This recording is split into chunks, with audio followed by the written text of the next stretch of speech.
What's up, bitch? Lynette. Today we are going to take a sharp right turn. I asked for listener requests and I got them. So I'm going through my list of emails and I tried to group together topics. And probably the most popular topic is relationship issues. So we're going to jump into that. My first, I think my first piece of advice for these ladies, because it was all ladies, um, I want you guys to ask yourself this question and have the same conversation with your partner. Okay. In a marriage, I feel like boys are dumb. Boys are dumb. And you need to communicate clearly and effectively your needs, your wants, your desires, whatever that is. Okay. Um, I say release expectations, but if you're going to continue to have them, at least communicate them. Okay. They're never going to read your mind. And there's never going to be a point where they should just know. Okay. Um, you have to communicate. And I feel like boys are dumb because so often they take for granted what they have in relationships. They, think that once you're married, that's it. There's no more work that goes into that. They kind of won, right? They won the prize. Um, but what boys don't know is that there's always some other dumb boy that'll do everything that your spouse is asking from you. Everything. So I think it's selfish that sometimes these guys get caught up in that.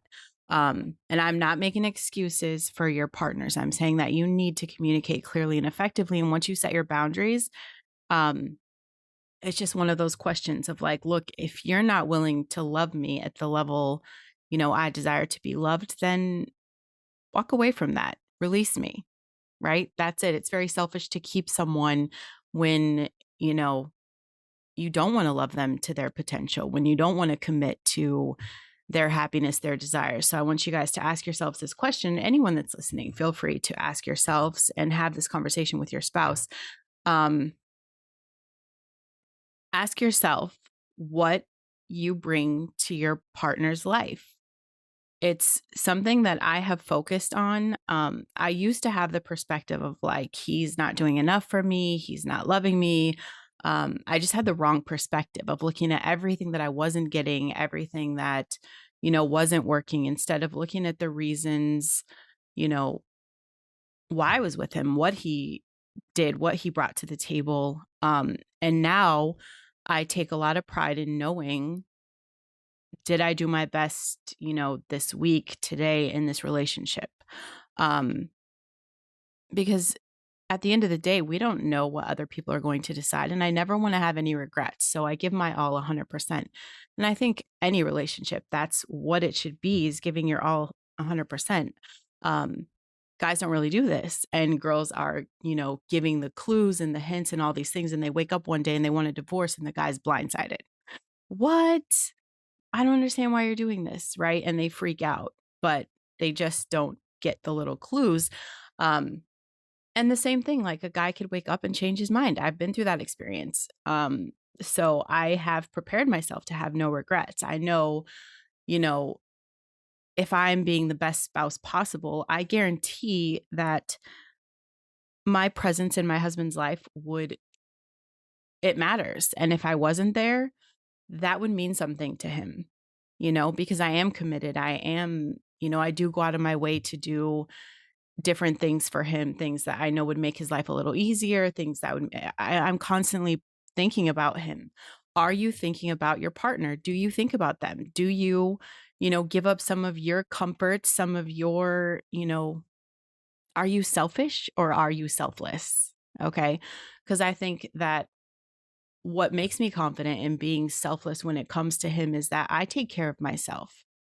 I take care of, am I happy? Am I regulated? Am I emotionally healthy? Am I present? Am I in my current awareness? Um, your spouse cannot be your identity. Okay. And people, one of the comments, the situations was, I don't know. This was actually a public post. I don't know how military wives do it. And I'm guessing like how they can handle their spouse being gone. And that's going to take emotional maturity. Okay. A lot of people in the military don't handle it well. And people are cheating, people are being ridiculous. You've got to have a foundation of trust. And you don't get to continually blame your past on reasons for mistrust, because that's going to cause a rift in the dynamic of your relationship. Okay. Because you've got to be friends. You've got to be able to talk to each other. You have to be able to process emotions and feelings. And you have to be a whole ass person outside of your spouse. I told you guys yesterday, like, I have the things that are mine. I have the things that, you know, identify who I am. I have me to fall back on. So, say Benjamin wakes up tomorrow and he's like, you know what, babe, someone else could love you better. And he signs divorce papers and walks away. I don't have to go through an identity crisis. Okay. I'm not just his wife. I am a whole ass person outside of that. Now, is there a huge part of my life that is presented in what it is to be a wife and to be committed? Absolutely. I would have to. That's going to suck. All that realignment, that's going to suck. But I want you to ask yourself, what do I do for my partner? Do I have any regrets? Am I loving them to the full potential they deserve? That's your job. It's not about, are they loving you? It's, are you loving you? And then, are you loving them to your full potential? That's the best foundation for a partnership. Took me a long time to get there, but I got there, and it's worth it. It's worth, the sacrifice, the commitment. And at the end of the day, relationships are hard.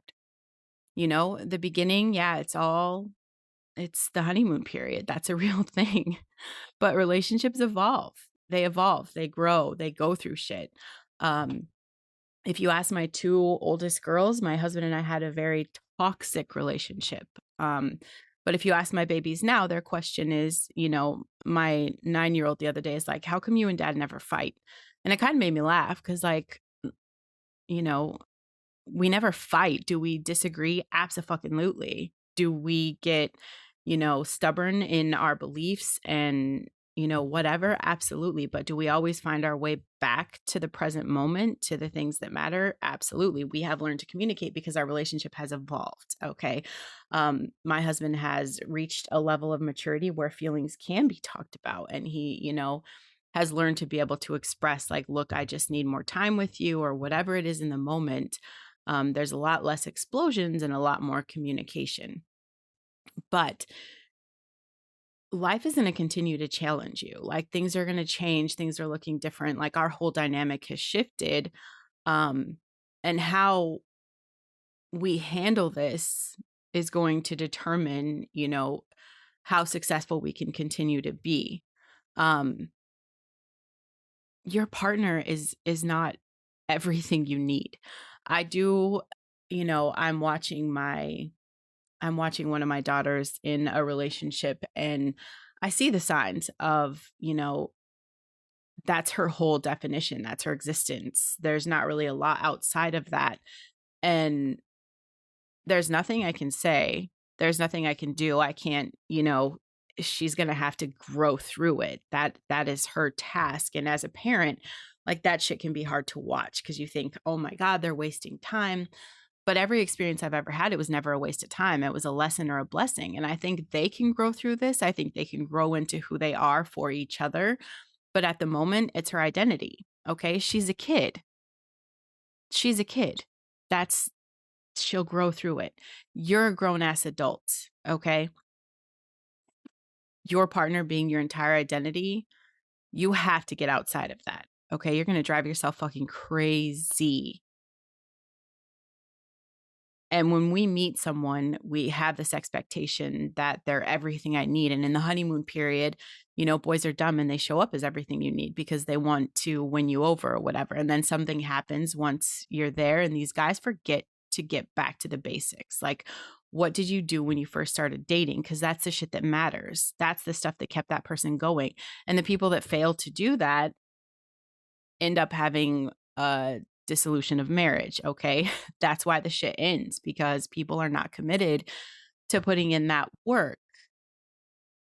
But you have to have something outside of yourself that is your own.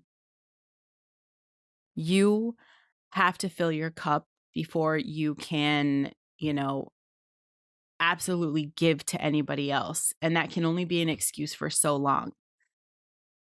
At some point, you have to grow up and realize, like, you are responsible for your happiness, and a partnership is just that, okay?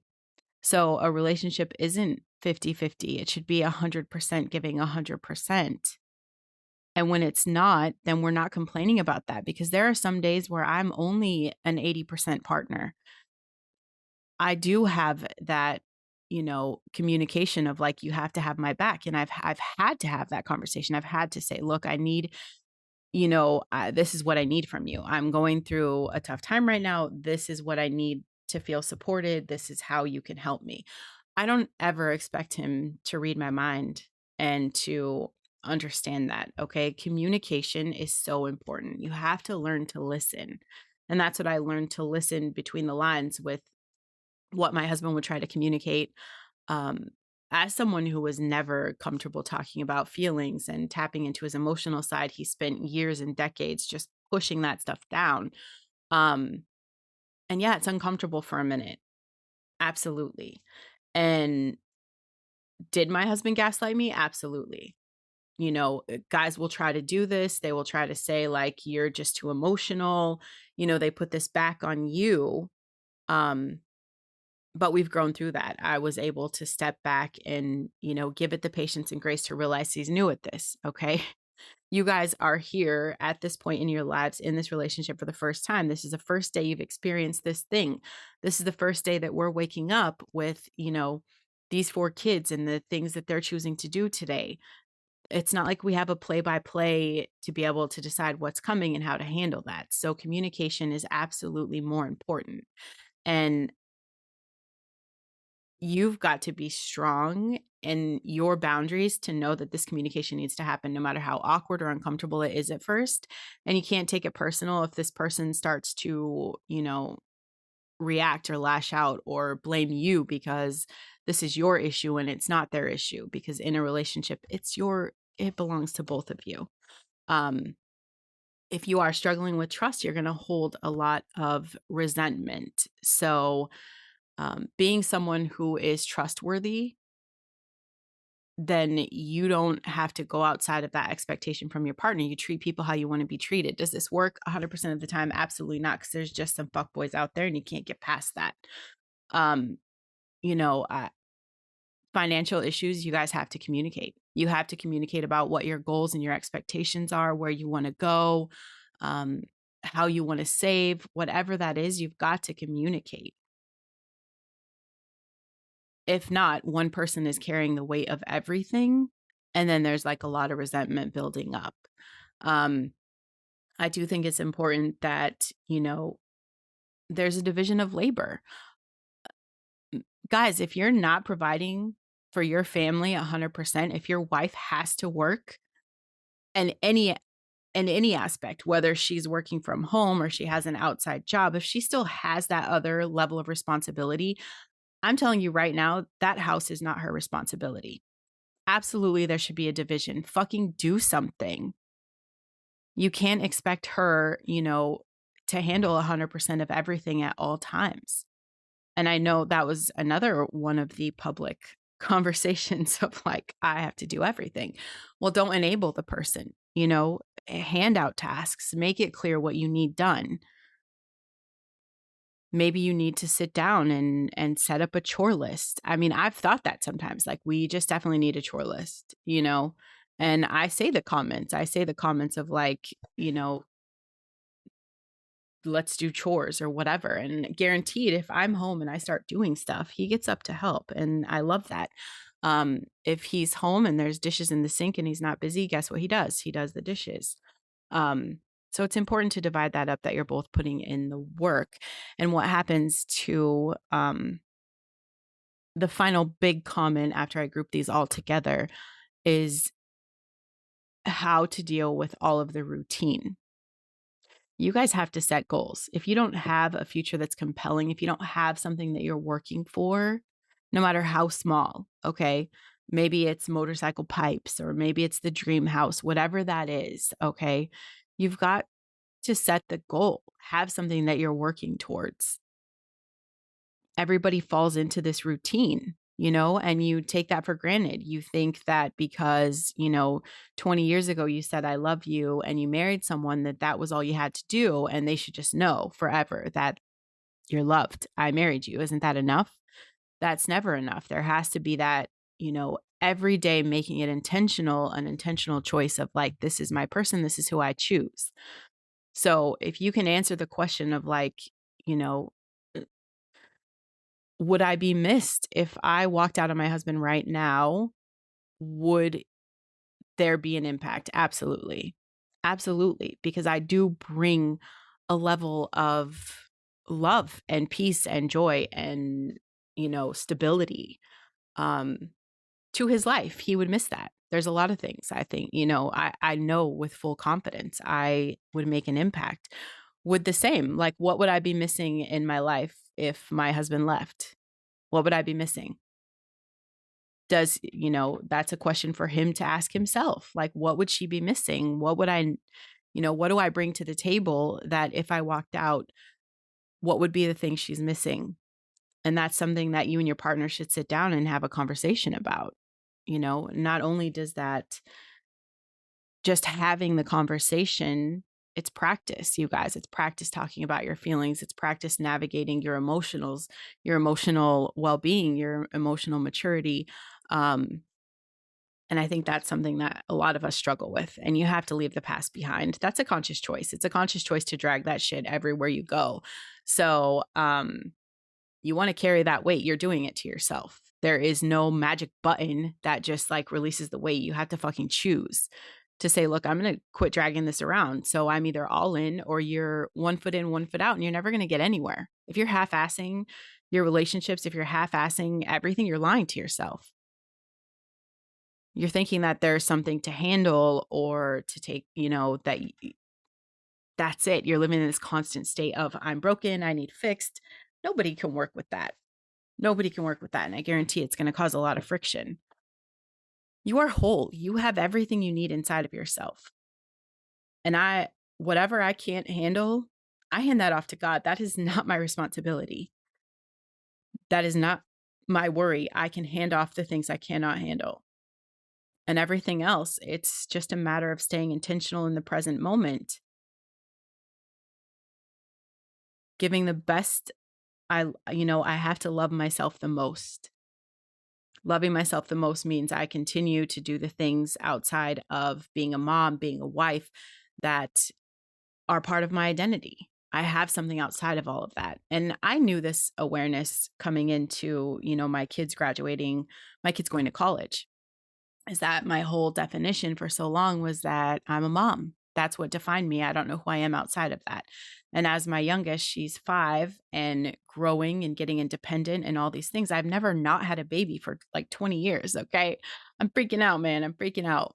But I knew that I needed to have my own things. I needed to focus back on what my dreams and goals and visions were, because your kids are not your life. They're a temporary part of everything you do. And yes, they take a whole piece of your heart. They take a whole piece of your energy and your thoughts. But at the end of the day, they're going to have their own lives. And then where are you? And that's the same thing. Like, I'm always going to be, because of the past and the things that I've learned, I will always be able to stand on my own 2 feet no matter what. So I will be a whole ass Brandon Lynette. I will not be lost and waver if my husband decided to leave. I will be strong and whole and know that I have my thing, and that matters.